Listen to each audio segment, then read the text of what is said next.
Hello, Real. Pingler here. Yeah, so let's actually talk about a restaurant.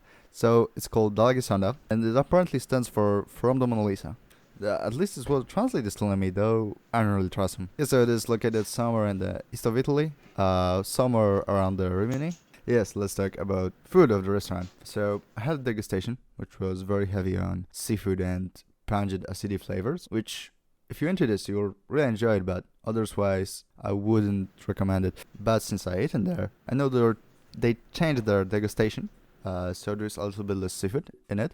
Yes, so let's break down what I will be actually cooking today. So there's tuna, quite obviously. This sauce, which is on the tuna, it's some sort of steak-based sauce. We have a tomato, some sort of roasted tomato, and some pickled fingers on top. I have no clue what it is, but I remember they were very acidy. And I also remember there was this lemon-based sauce. Yes, let's actually get started with the cooking.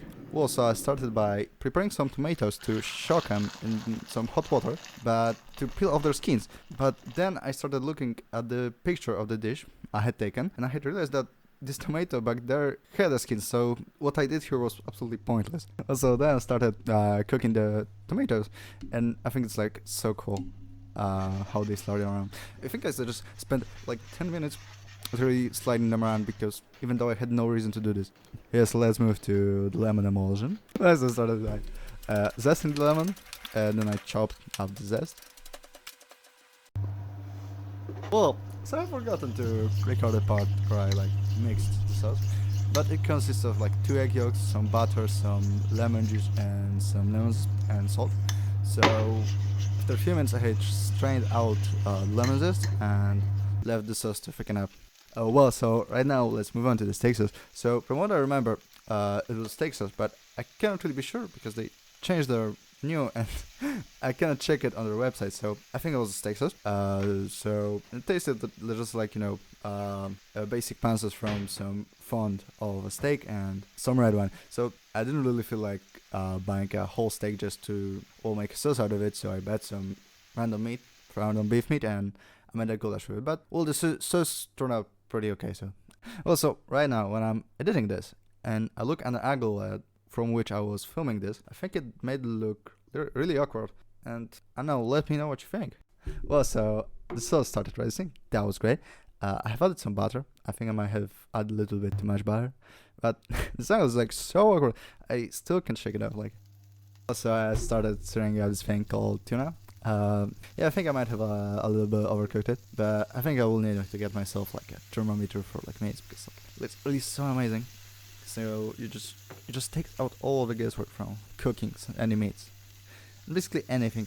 Yeah, I had one, but it broke. So also I've cooked it for about 5.5 minutes, and then I have rested it for like 12 minutes. Yeah, and that's about it really for this tuna. Also, let's actually plate in this. So unfortunately my sauce have separated, and I don't know why. No, I actually know why, because it has like been sitting too long and it's separated because of this. At least I believe so. Then my squeeze bottle have just decided to break on me, and well, I needed to get another squeeze bottle, but I couldn't find one, so I just finished it with a spoon. Also, I don't know if you can see it on the screen, but just part of the tip of the squeeze bottle was broken. It turns out I have forgot to film like 3/4 of plating, so I think you will have to live without it somehow. So I think the plating had turned out way cleaner in the thumbnail, but I didn't at that time think of just taking a picture from a better angle than this. So I don't know if you see it, but this plating from this angle looks kind of like a face. So I was supposed to make this video about 2 weeks ago when I just came back from this restaurant, but I was lazy and just always said, oh, I'll do it tomorrow. And here like 2 or 3 weeks later. So I have a problem because I think I remember how this dish tasted, and I think it tastes pretty similar in a general direction as what I made, but I'm really quite not sure. Other than that, thank you guys for watching. Subscribe and like if you haven't, and I know. See you in the next one.